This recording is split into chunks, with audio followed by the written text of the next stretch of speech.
Godzilla. Yes, that Godzilla. The giant king of monsters stomping cities and breathing fire. And somehow even that turned into a Saturday morning compromise. Then you look at Yogi Bear blasting through space in Yogi's space race, and you realize something strange happened to Hanna-Barbera in the 70s. The studio that gave us the Flintstones and Scooby-Doo started chasing trends instead of starting them. Networks wanted toys. Sponsors wanted safe jokes. Budgets got sliced. And some of the people inside the building were not happy. Let us count this down from the bottom and work toward the big embarrassment. Number 10. The Super Globetrotters 1977. So here we are. The Harlem Globetrotters already had a cartoon in the early 70s. It was goofy, but it worked because it leaned into mystery stories with a light sports twist. Then came the Super Globetrotters in 1979, and suddenly the team had superhero powers. Not kidding. They could stretch, they could turn into metal, they could fly. It felt less like a creative idea and more like someone in a boardroom saying kids love superheroes, so make them superheroes. The problem was not the talent. Hanna-Barbera had veteran writers and storyboard artists who knew how to build character-driven comedy.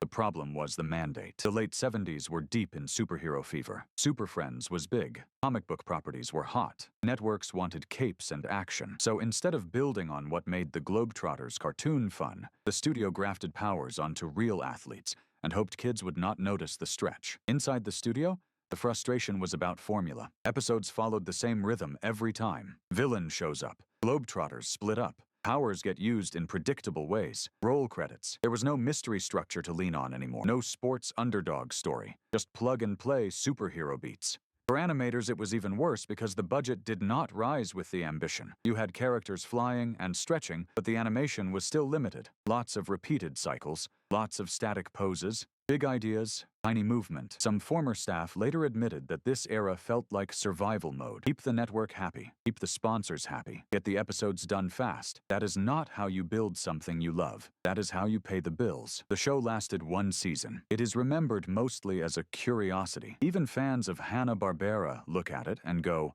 what were they thinking? Here is my take. This was not inspired. This was panic. It screams trend chasing. You can almost hear the meeting where someone says kids want powers, and nobody pushes back hard enough. That does not mean everyone on the crew hated it personally, but it does mean it represents a moment when the studio stopped trusting its own voice. And that is why it lands at number 10. Not the worst, not a disaster, just a clear sign that something had shifted and not in a good way. Number 9. The Amazing Chan and the Chan Clan, 1972. Okay, this one is messy. The Amazing Chan and the Chan Clan sounds harmless at first. Animated mystery series, based on the old Charlie Chan films, pop music angle, teen sleuth energy. On paper, it feels like Hanna-Barbera trying to mix Scooby-Doo with a family detective story. But here is where it gets uncomfortable fast. For Charlie Chan as a character was already controversial, long before this cartoon. The old films cast white actors in heavy makeup. The stereotype was baked in from the start. By the early 70s, culture was shifting. Audiences were questioning old Hollywood portrayals. And instead of retiring the property, Hanna-Barbera revived it as a Saturday morning cartoon. Now, to be clear, the cartoon tried to modernize. The Chan kids were the focus. They had a pop band. They solved crimes. The tone was lighter. But the core problem never really went away. It still leaned on outdated ideas. It still felt like something from another era trying to survive in a new one. Inside the studio, this was one of those shows that felt more like a business decision than a passion project. The rights existed. The mystery formula worked. Scooby-Doo was a hit. So the thinking was simple. More mysteries equals more ratings. But not every property fits that mold. Several animation historians later pointed out that this was Hanna-Barbera leaning too hard on a template. Creatively, it also struggled because it was boxed in. The Chan father could not be written too boldly. The kids could not break format. Everything had to stay neat and safe. Episodes ended up feeling flat. Same chase scenes, same reveal, same moral lesson. The energy that made Scooby-Doo weird and fun was not there. It was mystery by numbers. And let us talk about creator frustration. The 70s were full of tight budgets and heavy network oversight. Writers had to move fast. Animation cycles were reused constantly. Staff interviews from that era often describe the grind, turn scripts around, keep costs down, and do not rock the boat. That kind of environment does not inspire bold storytelling. It inspires caution. This show did not crash in flames, but it never truly connected. It is mostly remembered today as an odd footnote. Even fans of classic Hanna-Barbera tend to skip it. And when people discuss problematic cartoons from that decade,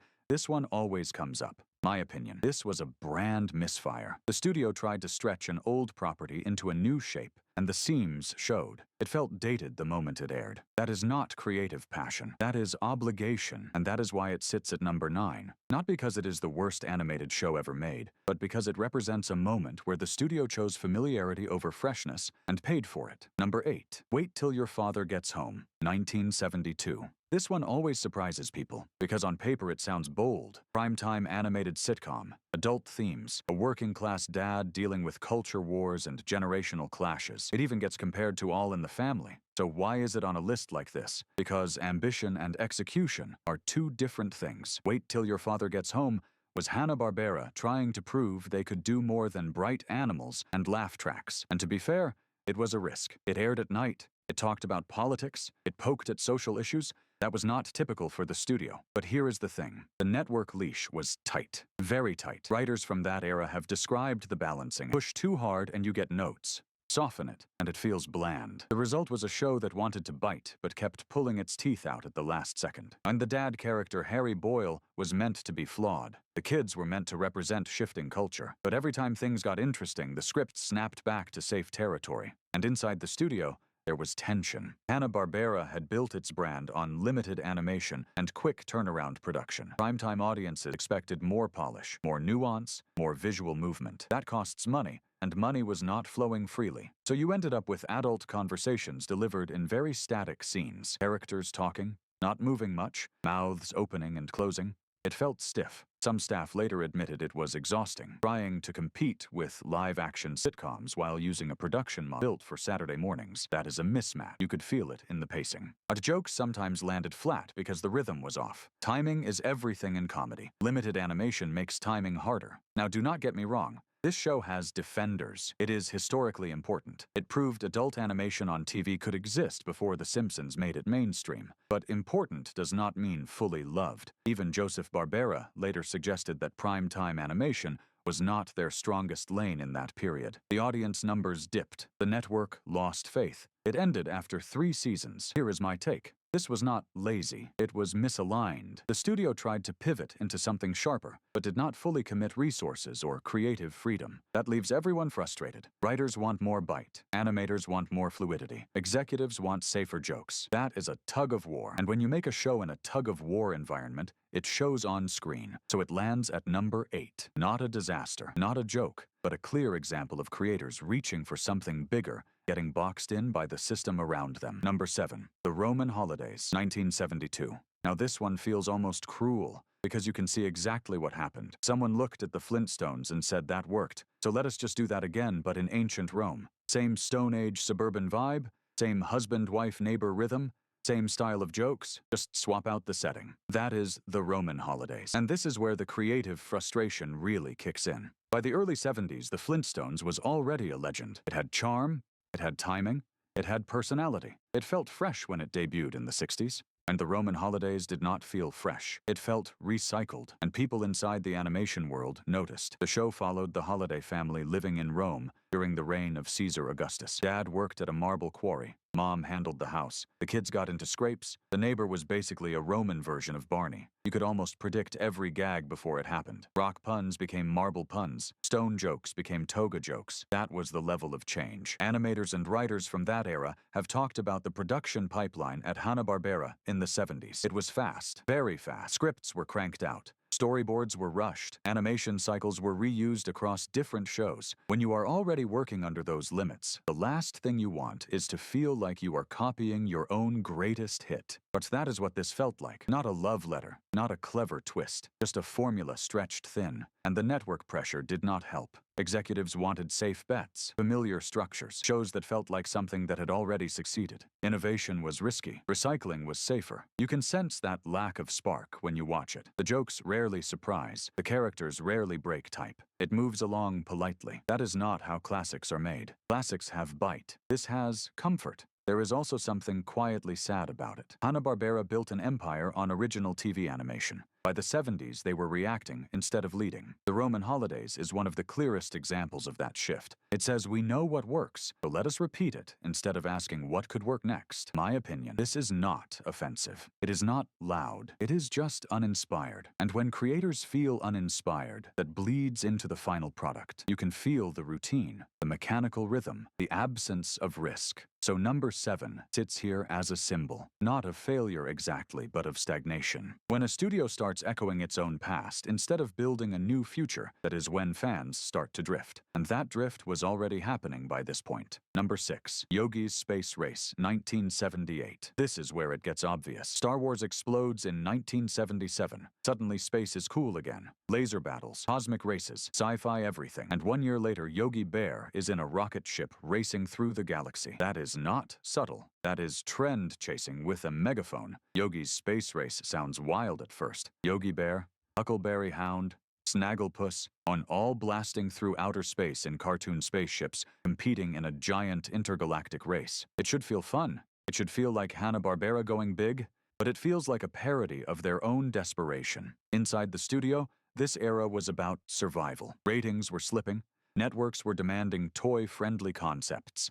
Action-based shows sold better overseas. So instead of building new characters, the studio pulled out the old mascots and dropped them into space. Familiar faces, new paint job, done. The creative frustration came from repetition. Writers were plugging these classic characters into situations that did not fit their core personalities. Yogi works as a park schemer. He steals picnic baskets. He bends rules. Put him in a high-stakes cosmic race and you lose that grounded charm. It becomes noise, movement, flash, not character. Animators had another problem. Space settings require spectacle, big backgrounds, dynamic angles, movement. But Hanna-Barbera was still using limited animation techniques designed for cost control. That means loops, static frames, characters sliding instead of walking. When you try to fake big sci-fi energy with tight budgets, it shows. The races did not feel thrilling. They felt staged. There were also notes from the network pushing for broader action beats, faster pacing, more danger, less subtle humor. That kind of pressure squeezes creativity. You are not asking what is funny for Yogi.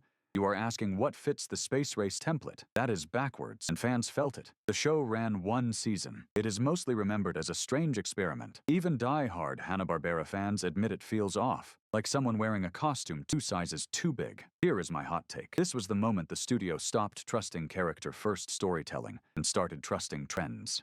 Star Wars was a cultural earthquake. Everyone wanted a piece, but not every cartoon needed to go to space. Yogi did not need lasers. He needed clever writing. So number 6 is a warning sign. When you chase what is hot instead of building what fits, you lose identity. And once identity slips, it is hard to get it back. Number 5, Devlin, 1974. This one feels different. Not loud, not desperate, just confused. Devlin was Hanna-Barbera trying to pivot into something serious. No talking animals, no laugh track chaos. It followed a family of motorcycle stunt riders traveling the country performing at fairs and small towns. A widowed father, 3 kids, real-world problems, emotional beats. It was meant to be grounded, mature, almost dramatic. And you can tell the studio wanted to prove something. The early 70s were full of social change. Live-action TV was tackling harder subjects. So Hanna-Barbera thought maybe we can do that too. Maybe animation does not have to be pure comedy. Maybe we can tell a heartfelt story about family and responsibility. That ambition deserves respect. But here is where the friction kicks in. The studio production system was built for speed and cost control. Limited animation, reused cycles, simplified backgrounds. That works for slapstick. It does not work as well for drama. Emotional scenes need nuance, body language, subtle expressions. Devlin often felt stiff because the animation could not fully carry the weight of the script.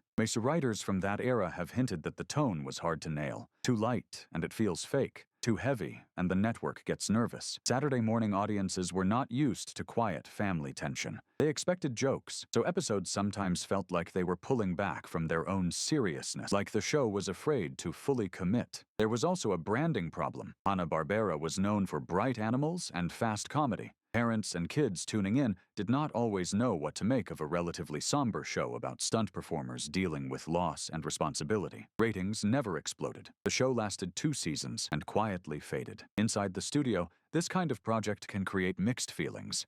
Pride in trying something new, Frustration when it does not connect. Some animators reportedly found it harder to get excited about because it lacked the fantasy sparkle they were used to drawing. It felt closer to live-action drama, but without live-action flexibility. My opinion, Devlin was not bad. It was misaligned. It asked a production model built for speed to suddenly deliver emotional realism. That is a tall order. When you can sense that strain on screen, it creates distance. So number 5 sits here not as a punchline, but as a case of good intentions clashing with infrastructure. The creators wanted to stretch. The system snapped them back, and that tension is visible in every episode. Number 4. The Godzilla Power Hour 1978. Yes, this is the big lizard, the king of monsters.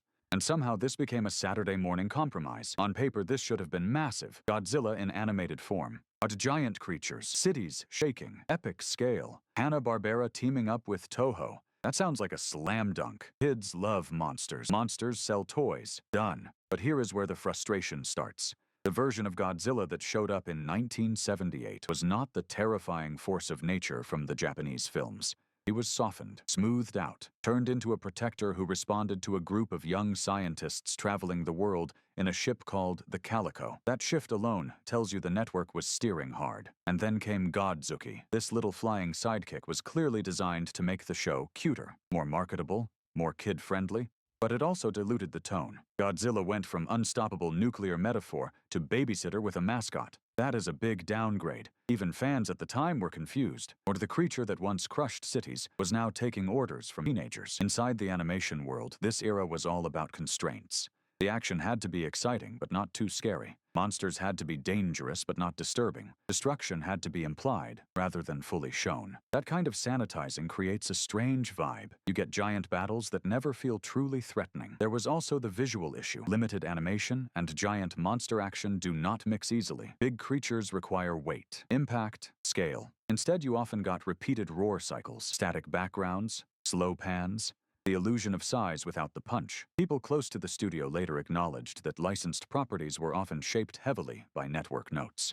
Keep it safe, keep it simple, keep it toy-ready. When that is not how the original Godzilla mythology worked, it was born from nuclear anxiety and cultural trauma. The cartoon stripped that out. Here is my take. This was not a terrible show for kids, but it was a compromised version of something iconic. When creators have to sand down the edges of a powerful character to make it fit a Saturday morning box, it stops feeling honest. So number 4 is here, because it represents dilution. Big name, big potential, but filtered through layers of safety until the spark dimmed. And once that spark fades, you are left with a very polite monster. And that is not what Godzilla was built to be. Number 3. The Skatebirds 1977. This is the one insiders still wince about. The Skatebirds feels like a fever dream someone pitched 5 minutes before a deadline. Are roller skating birds solving mysteries on an island, a bat detective, a kung fu kangaroo, a Frankenstein-style monster, all stitched together into one block of programming that screamed trend chasing. Roller discos were hot in 1977. Skating rinks were packed. So the thinking was simple. Put birds on skates. Add a mystery format. Sprinkle in Scooby-Doo energy. Print episode. That is the vibe. The problem was how thin it all felt. Animation historians often point to the Skatebirds as a symbol of the worst cost-cutting era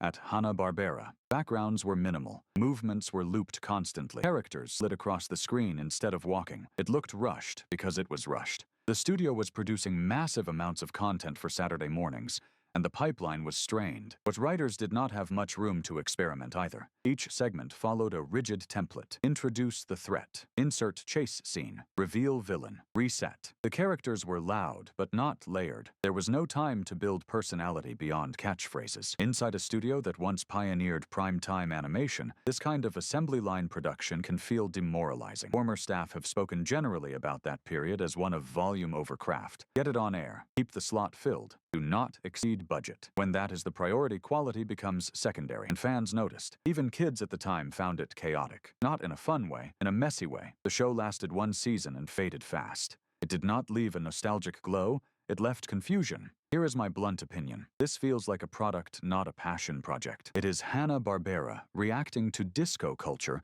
instead of leading anything. The birds are not charming. The mysteries are not clever. It is noise with wheels. When creators feel like they are manufacturing rather than creating, that frustration seeps into the work. The Skatebirds is often cited by animation critics as a low point of the decade for that reason. So number 3 earns its spot because it represents the breaking point, when speed and trend chasing fully overpower heart. And once that happens, even colorful roller skating birds cannot save you. Number 2. The Buford Files 1979. This one barely feels like its own show. And that is exactly the problem. The Buford Files was a segment that aired as part of a larger programming block. It followed Buford, a lazy country bloodhound who claimed to be a master detective. He was joined by 2 kid sidekicks, and they solved mysteries that felt suspiciously familiar, because they were. Let us be honest. This was Scooby-Doo, with the serial numbers scraped off. By 1979, Scooby-Doo had already become the template. Masked villains, abandoned warehouses, chase music, big reveal. It worked. It sold. Networks loved it. So instead of reinventing the wheel, Hanna-Barbera started duplicating. The Buford Files is one of the clearest examples of that copy-paste mindset. Inside the studio, that kind of repetition can grind people down. Writers were not building a new structure. They were filling in blanks. Insert spooky rumor. Insert fake monster. Insert chase loop. Reveal disgruntled adult in costume. Done. When the formula is that rigid, it leaves very little room for spark. When animators were in the same boat. The production model was built around reusing assets. Chase scenes were often lifted in structure from earlier shows. Run left, run right, slide, double take, repeat. It is efficient. It is cheap. It is also creatively numbing, and the character of Buford himself never quite landed. Scooby works because he is scared and lovable. Buford was smug, lazy, always insisting he was brilliant while others did the work. That joke wears thin fast. Without strong writing to support him, he just feels one note. People who worked in television animation during that era have described the late 70s as a content flood. Networks wanted blocks filled. Toy tie-ins were expanding. There was pressure to keep recognizable formulas alive. That does not leave much oxygen for originality. The show did not make a big cultural dent. It came, it aired, it disappeared, and that quiet fade is telling. When something is created out of obligation instead of excitement, it rarely sticks. My take: this is creative autopilot. Not offensive, not shocking, just safe to the point of boredom. And boredom is worse than failure because at least failure means someone tried something bold. So number 2 sits here as the ultimate clone. A reminder that even a successful formula becomes stale when you copy it too many times. And by 1979, that copying was in full swing, which brings us to the one that tops this list. Number 1. The New Fred and Barney Show, 1979. This is the one that hurts. The Flintstones was not just a hit. It was historic. Primetime animation, catchphrases, cultural impact. It proved cartoons could stand next to live-action sitcoms and not blink. So when Hanna-Barbera returned to Bedrock in 1979, expectations were high. And what we got felt smaller. The New Fred and Barney Show focused heavily on the kids. Pebbles and Bam Bam became the center of many stories. The tone leaned more juvenile. Simpler plots, softer humor, more emphasis on safe Saturday morning energy instead of the sly adult satire that made the original series sharp. Now let us be clear, this was not incompetence. It was intention shaped by market pressure. By the late 70s, networks were not chasing prime-time sophistication in cartoons. They wanted bright, harmless, toy-friendly. The Flintstones brand still had value, so the studio revived it for a new generation under those rules. And that is where the internal frustration reportedly brewed. When you create something groundbreaking, and then revisit it under tighter creative limits that can feel suffocating. The original Flintstones had bite. It parodied modern suburban life. It winked at adult audiences. The revival stripped much of that away. Stories became safer. Conflict felt lighter. The edge dulled. There was also the reality of production. Limited animation techniques were even more entrenched by this point. Backgrounds were simpler. Movements were looped more aggressively. Episodes had to be delivered quickly. It felt less like a creative resurgence and more like brand maintenance. Fans noticed the difference. Even kids could sense it did not have the same spark. It was pleasant, familiar, but not electric. When you compare a revival to a classic, and the revival feels like a diluted echo, that gap becomes obvious. Some animation historians describe this era as Hanna-Barbera, leaning heavily on legacy properties, because the risks of launching bold new ones felt too high. That strategy keeps a studio afloat, but it rarely inspires passion inside the building. Reworking old characters under tighter guardrails can feel like repainting a house instead of building one. Here is my blunt opinion. This is the top of the list because it symbolizes creative shrinkage. Taking a landmark show and sanding it down until it fits a narrow Saturday morning slot is not evolution. It is retreat. The new Fred and Barney show was not a train wreck. It was worse in a way. It was safe. And safe is the enemy of what made the Flintstones revolutionary in the first place. That is why it sits at number 1. Not because it was the loudest failure, but because it represents the moment a once daring studio fully embraced playing it safe. The 70s were not all bad for Hanna-Barbera, but this era shows what happens when pressure beats passion. Tight budgets, network rules, trend chasing, even legends can lose their spark. And when creativity turns into maintenance mode, the audience always feels it. Cartoons deserve better than autopilot.